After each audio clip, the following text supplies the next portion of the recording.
Prepaid card. ये भी एक कार्ड की फैसिलिटी है, लेकिन उसमें आप पहले प्री पे करो, पहले आप पे करो, फिर जाके आपको फैसिलिटी मिलती है पेमेंट करने की। जैसे कि हम लोग देखते हैं मोबाइल में, दैट इज कंपनीज ऑफर करती हैं प्रीपेड सिम और पोस्टपेड सिम। प्रीपेड सिम होती है पहले आप पे करो, फिर आप सर्विसेज यूज करो।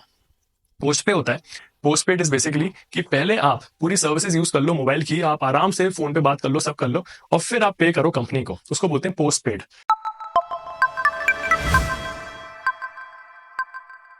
Hello students, now we will be looking after the different type of digital payments. अब हम लोग सब लोगों को पता है कि अगर हम लोगों को कोई भी गुड्स या सर्विसेज खरीदनी है तो उसके लिए हम लोग करते हैं पेमेंट।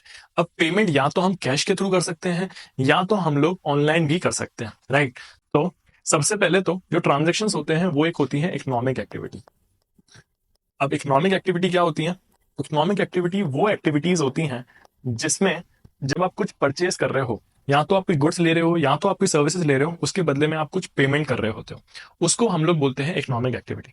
तो जब हम लोग कोई ट्रांजेक्शन कर रहे हैं गुड्स लेने के लिए या सर्विसेज लेने के लिए, अब गुड्स और सर्विसेज क्या हो सकते हैं? फॉर एग्जाम्पल, आप मार्केट में गए गुड्स लेने के लिए, से आपको चाहिए था आईफोन, तो ये क्या हुआ? एक टेंजिबल प्रोडक्ट हुआ। ये क्या है? एक टेंजिबल प्रोडक्ट है, तो इसको बोलेंगे हम गुड्स। या तो आप लेने गए सर्विसेज, फॉर एग्जाम्पल सर्विसेज आप लेने गए, आप देखने गए हो मूवी, तो आप ले रहे हो एक सर्विस, इसके लिए आप पेमेंट कर रहे हो। अब ये क्या हुई? एक इनटेंजिबल चीज, राइट।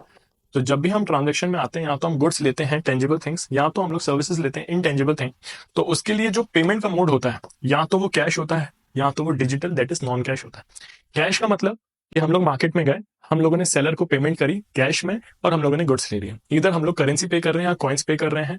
करेंसी क्या है? दैट इज हम लोग नोट्स यूज कर रहे हैं पेमेंट मोड के लिए, या तो हम कॉइन्स यूज कर रहे हैं पेमेंट के लिए, और हम लोग यूज करते हैं डिजिटल वेज, दैट इज हम लोग नॉन कैश वे भी यूज कर सकते हैं पेमेंट करने के लिए। अब नॉन कैश में दो तरीके हैं, या तो हम कार्ड्स यूज कर रहे हैं, that is plastic card use कर रहे हैं, या तो ई बैंकिंग यूज कर रहे हैं। अब बात करें अगर प्लास्टिक कार्ड्स की, तो प्लास्टिक कार्ड में दो टाइप के कार्ड्स होते हैं, एक होते हैं डेबिट कार्ड, एक होते हैं क्रेडिट कार्ड। अब हम लोग समझते हैं कि डेबिट कार्ड और क्रेडिट कार्ड के बीच में डिफरेंस क्या होता है। अगर हम लोग बात करें डेबिट कार्ड की, तो debit card is basically the service where जितना भी आपके अकाउंट में बैलेंस है, जितना भी आपके बैंक अकाउंट में बैलेंस है, बैंक अकाउंट में बैलेंस है, उस अमाउंट को आप यूज कर सकते हो पेमेंट करने के लिए, या तो आप विड्रॉ कर सकते हो, सामने वाले को पे कर सकते हो।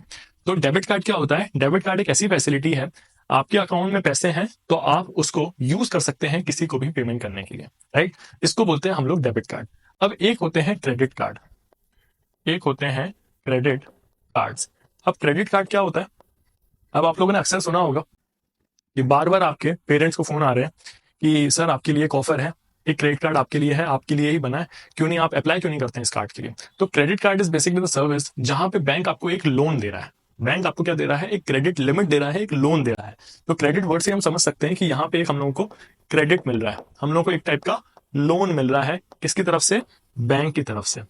बैंक किसको देता है? एक कस्टमर को देता है ये लोन, राइट। तो मतलब अब जब भी आपको क्रेडिट कार्ड बनवाना है तो सबसे पहले बैंक आपका देखता है क्रेडिट स्कोर। अब क्रेडिट स्कोर क्या होता है कि आप कितने, आपकी वर्थ है, दैट इज अगर आपने इससे पहले कोई लोन लिए हैं तो आप कितने लोन रीपे कर चुके हो, और क्या आपने टाइम पे रीपे किया है या आपने टाइम में नहीं पे किया है। ये सब आपके किससे देखा जाता है? क्रेडिट स्कोर से देखा जाता है। तो एक क्रेडिट स्कोर बेसिकली बताता है कि इंसान ने कितने लोन लिए हैं आज तक और कितने रीपे किए हैं। से इसमें 300 से लेके 800 का एक फॉर एग्जांपल क्रेडिट स्कोर है। अगर किसी पर्सन का 750 का क्रेडिट स्कोर है तो मतलब ये एक अच्छा पर्सन है जो अभी तक अपने सारे लोन्स रीपे करते आया है, और बैंक इस पे ट्रस्ट करके इनको लोन दे सकते हैं, राइट। तो क्रेडिट स्कोर के बेसिस पे देखा जाता है कि आपने कितने लोन दिए हैं। क्योंकि फर्स्ट ऑफ ऑल अगर आप कोई भी प्रॉपर्टी लेते हो, या तो अगर आपका कोई भी बैंक अकाउंट है, सबसे पहले तो वो आपके पैन कार्ड से रजिस्टर्ड है। तो उस पैन कार्ड से आपकी सारी डिटेल्स निकल आती हैं कि आपके पास कितना अकाउंट में बैलेंस है, आपके पास कितने बैंक अकाउंट्स हैं, कितनी प्रॉपर्टीज हैं, कितनी वेल्थ है आपके पास। ऑल्सो अगर बात करें अगर आपने कोई लोन लिया है तो आपने कितने लोन रीपे किए, ये सब उस पैन कार्ड के थ्रू दिख जाता है। अब इस क्रेडिट कार्ड में हमने देखा क्रेडिट स्कोर में कि 750 का स्कोर है, तो मतलब ये इंसान ट्रस्टवर्दी है, हम इनको लोन दे सकते हैं। तो बैंक इसमें क्या करते हैं? एक क्रेडिट लिमिट देते हैं, इसमें एक क्रेडिट लिमिट देते हैं। अब वो क्रेडिट लिमिट क्या होती है? क्रेडिट लिमिट इज बेसिकली कितना वो आपको अलाउ कर रहे हैं पैसा विड्रॉ करने के लिए उस कार्ड से। वन मोर थिंग, इसमें एक होती है स्टेटमेंट डेट, एक होती है स्टेटमेंट डेट, और एक होती है बिल ड्यू डेट। और एक होती है बिल ड्यू डेट। अब ये क्या होता है स्टेटमेंट डेट और bill due date? Statement date is basically आपको 1 महीने का टाइम मिलता है, आप 1 महीने में पैसा स्पेंड करिए जो भी आपके कार्ड में है। अब जैसे ही आपने ये अमाउंट यूज किया, अब आपको बैंक को रीपे करना होता है 45 डेज के अंदर। तो आपको क्रेडिट टाइम अलाउ किया जाता है 45 डेज का, 30 मंथ्स जो आपका क्रेडिट स्टेटमेंट है, प्लस 15 डेज जो आपको एक्स्ट्रा मिलते हैं रीपे करने के लिए जब आपका बिल ड्यू होता है पेमेंट के लिए, उस समय कस्टमर को रीपे करना होता है। तो डेबिट कार्ड और क्रेडिट कार्ड में क्या अंतर हुआ? डेबिट कार्ड और क्रेडिट कार्ड में ये अंतर है कि डेबिट कार्ड अगर देखा जाए तो जितना आपके अकाउंट में बैलेंस है उतना आप यूज कर सकते हो, लेकिन क्रेडिट कार्ड में जितनी आपको बैंक ने क्रेडिट लिमिट देके रखी है, जितना आपको लोन देके रखा है, उतना अमाउंट आप यूज कर सकते हो पेमेंट करने के लिए। ये था डिफरेंस क्रेडिट कार्ड और डेबिट कार्ड का। अब बैंक एक और कार्ड ऑफर करता है कभी कभी अपने कस्टमर को, जिसको बोलते हैं हम लोग मेटल कार्ड। एक बार सर्च करिएगा मेटल कार्ड क्या होता है। ये अपने बैंक प्रीमियम कस्टमर्स को देता है, उसको बोलते हैं मेटल कार्ड। एक होते हैं प्लास्टिक कार्ड, एक होते हैं मेटल कार्ड। फिर और मेटल कार्ड भी डेबिट कार्ड भी हो सकते हैं, या तो क्रेडिट कार्ड जनरली दिए जाते हैं in the form of the metal card, तो इसको बोलते हैं मेटल कार्ड। फिर आता है ई बैंकिंग, इलेक्ट्रॉनिकली बैंकिंग। अब यूएसएसडी के हेल्प से बैंक डिफरेंट डिफरेंट फैसिलिटीज देता है। पहला तो होता है point of sale machine. Point of sale machine क्या होती है? दैट इज, अगर आप मॉल जाते हैं या बड़े कोई स्टोर जाते हैं तो वहां पे आप देखते हैं कि एक मशीन रखी हुई है जहां पे क्वाइट कार्ड आपका स्वाइप हो सकता है। या तो आप टैप कर सकते हो उसमें, या तो कार्ड को स्वाइप कर सकते हो, अपना पिन डालते हो, और जितना भी अमाउंट आपको पे करना है सेलर को, वो आपका अमाउंट डेबिट हो जाता है आपके अकाउंट बैलेंस से। तो उसको बोलते हैं POS machine, that is point of sale machine, right. तो ये कन्वीनियंट वे है कस्टमर के लिए कि उसको एटीएम नहीं ढूंढना अपने कार्ड से विड्रॉ करने के लिए, वो स्टोर में जाके कार्ड को स्वाइप कर दे और अमाउंट निकाल सकता है। सेकेंड है AEPS. AEPS is basically the Aadhaar enabled payment services. Aadhaar enabled payment services. अब आधार इनेबल्ड पेमेंट सर्विसेज क्या है? देखो, अगर हम बात करें हमारे मध्य प्रदेश की, तो मध्य प्रदेश में एमपी ऑनलाइन बने हैं। इन एमपी ऑनलाइन का काम होता है कि जिसके पास भी आधार कार्ड है वो जा सकता है यहाँ पे, राइट। आधार कार्ड अपना प्रेजेंट करता है, उसमें जो मोबाइल नंबर अटैच होता है उसमें ओटीपी आता है, उसके थ्रू वो अपना पैसा चेक कर सकता है कितना अकाउंट में बैलेंस मेंटेन्ड है। ऑल्सो अगर उसको विड्रॉ करना है तो वो एईपीएस, आधार इनेबल्ड पेमेंट सर्विसेज के थ्रू विड्रॉ भी कर सकते हैं। इसको बोलते हैं एईपीएस। फिर आता है यूपीआई, यूनिफाइड पेमेंट इंटरफेस। अब यूनिफाइड पेमेंट इंटरफेस क्या होता है? आप एक मोबाइल एप्लीकेशन के थ्रू रजिस्टर कर सकते हो पेटीएम में, फोन पे में, जीपे में, और आप यूपीआई के थ्रू किसी को भी पे कर सकते हो क्यूआर कोड स्कैन करके, या तो आप उनकी यूपीआई आईडी डाल के आप सामने वाले को पेमेंट कर सकते हो। अब ये यूपीआई लॉन्च हुआ था इंडिया में 2016 में, जिसमें अगर देखा जाए वो इंडिया में चल रहा था तब।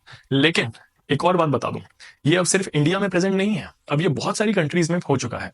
श्रीलंका यूज करती है, भूटान यूज करती है, नेपाल यूज करती है यूपीआई की सर्विसेज, ऑल्सो फ्रांस, यूएई, और दूसरी कंट्री है जैसे मॉरिशियस। ये सब कंट्रीज में यूज हो रहा है अभी भी यूपीआई। और कौन था जिसने इन्वेंट किया था? वो था इंडिया, जिसने इन्वेंट किया था यूपीआई की सर्विसेज। इस यूपीआई से अगर आप मैसेज करते हैं आपको ओटीपी आता है, और जितने भी आपके बैंक अकाउंट्स हैं जो इस मोबाइल नंबर से लिंक्ड हैं वो सब आ जाएंगे। अब आपको देखना है कि आपको किससे पेमेंट करनी है सामने वाले को, राइट। इसको बोलते हैं यूपीआई। फिर है micro ATM. Micro ATM is basically जिन रूरल एरियाज में या जिन एरियाज में एटीएम की फैसिलिटी नहीं है, वहां बैंक एक सर्विस देते हैं कि जहां पे एक वैन जाती है, उसके अंदर एक एटीएम है, वहां पे आप अपना डेबिट कार्ड प्रेजेंट कर सकते हैं। डेबिट कार्ड आप डालते हैं, जैसा एक नॉर्मल एटीएम का प्रोसेस होता है, ये वही एक कन्वीनियंट वे है जहां पे मोबाइल एटीएम के फॉर्म में, माइक्रो एटीएम के फॉर्म में आप एटीएम को यूज कर सकते हैं और फंड्स को विड्रॉ कर सकते हैं। फिर है Bhim, Bharat interface for money. Basically Bhim भी एक एप्लीकेशन है जो एनपीसीआई ने बनाई थी, national payment corporation of India, जिसमें आप इजीली पेमेंट कर सकते हो इस ऐप के थ्रू। फिर है मोबाइल वॉलेट्स और प्रीपेड कार्ड। मोबाइल वॉलेट्स आप बेसिकली अगर किसी के अकाउंट में फॉर से 50 लाख रुपीज है उसके बैंक अकाउंट में, उसको वो पूरा सम यूज नहीं करना है कोई पेमेंट करने के लिए, वो नहीं चाहता कि उसका कोई रिस्क हो, तो वो क्या करता है? एक मोबाइल वॉलेट बनाता है। अब मोबाइल वॉलेट पेटीएम में बना लो, जीपे में बना लो, या फोन पे में बना लो, उसमें आप मनी ऐड करो अपने वॉलेट में डिजिटली, और इसको आप यूज कर सकते हो जहां पे भी आपको पेमेंट करनी है, अपने फ्रेंड्स को पेमेंट करनी है, या तो आपका इलेक्ट्रिसिटी का बिल भरना है, मोबाइल को रिचार्ज करना है, ये सब मोबाइल वॉलेट के थ्रू हो सकता है अगर आप उसमें फंड्स को ऐड कर दो। फिर आता है prepaid card. Now what are prepaid cards? Basically these are the cards जिसमें बैंक आपको फैसिलिटी देता है कि आप अपने बैंक अकाउंट से फंड्स ऐड करो इस प्रीपेड कार्ड में। इस प्रीपेड कार्ड में एक नॉर्मल नंबर होता है जो सेम एटीएम कार्ड जैसा होता है, उस कार्ड को आप यूज कर सकते हो कहीं पे भी पेमेंट करने के लिए। फॉर से आपने नेटफ्लिक्स की सब्सक्रिप्शन ली, आपके अकाउंट में 10 लाख रुपीज है, लेकिन आप नहीं चाहते कि ये फंड आपका रिस्क में रहे, तो आपने एक प्रीपेड कार्ड बनाया। प्रीपेड कार्ड में जितने का सब्सक्रिप्शन है उतना मनी ऐड किया और उतना मनी यूज हो गया आपकी सब्सक्रिप्शन बाय करने के लिए। इसको बोलते हैं प्रीपेड कार्ड। ये भी एक कार्ड की फैसिलिटी है, लेकिन उसमें आप पहले प्री पे करो, पहले आप पे करो, फिर जाके आपको फैसिलिटी मिलती है पेमेंट करने की। जैसे कि हम लोग देखते हैं मोबाइल में, दैट इज कंपनीज ऑफर करती हैं प्रीपेड सिम और पोस्टपेड सिम। प्रीपेड सिम होती है पहले आप पे करो फिर आप सर्विसेज यूज करो। पोस्ट पे होता है, पोस्ट पेड इज बेसिकली कि पहले आप पूरी सर्विसेज यूज कर लो मोबाइल की, आप आराम से फोन पे बात कर लो, सब कर लो, और फिर आप पे करो कंपनी को, उसको बोलते हैं पोस्ट पेड। तो ये प्रीपेड है, तो पहले आप पे करो कार्ड में, फिर उस मनी को आप यूज कर सकते हो, इसलिए इसका नाम है प्रीपेड कार्ड। तो ये थे different type of digital payments जो हम लोगों ने पढ़े कि कैसे हम लोग गुड्स और सर्विसेज का ट्रांजेक्शन कर सकते हैं कैश और नॉन कैश तरीकों से, जिसमें हम लोग debit card, credit card, UPI service, mobile wallet, cards, prepaid cards, UPI, Aadhaar enabled payment service और पॉइंट ऑफ सेल मशीन के थ्रू पेमेंट कर सकते हैं। आई होप आप लोगों को ये वीडियो पसंद आया होगा और आप लोग समझे होंगे कैसे हम लोग पेमेंट्स कर सकते हैं।